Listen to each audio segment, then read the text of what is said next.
Mheshimiwa Spika, njaa kitu kibaya sana mheshimiwa.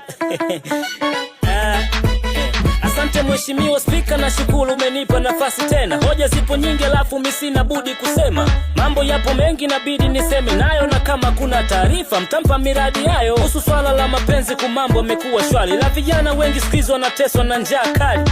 Mheshimiwa kujenzi wamechange, mtu ana beti 500 lakini anawaza range. Mheshimiwa huku vijana maisha yao ni magumu, watu wanabeba sana vyuma kuliko hata majukumu.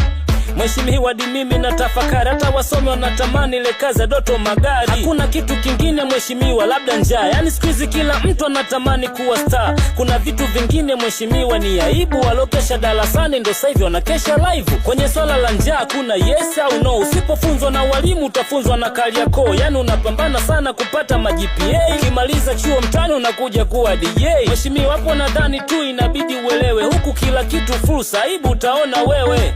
Mheshimiwa madeni anatukondesha, ukikwepa kausha damu na kutana na songesha. Hapo nadhani ungenoti mambo muhimu, wauza bando ni wengi kuliko wauza simu.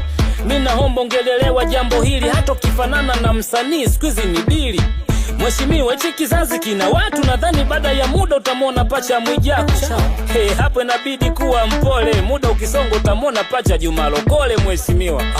Mheshimiwa hiyo mbaya hiyo. Hiyo mbaya hiyo. Sasa mbaya kivipi mheshimiwa? Security mtoe nje. Aibu utaona wewe mheshimiwa.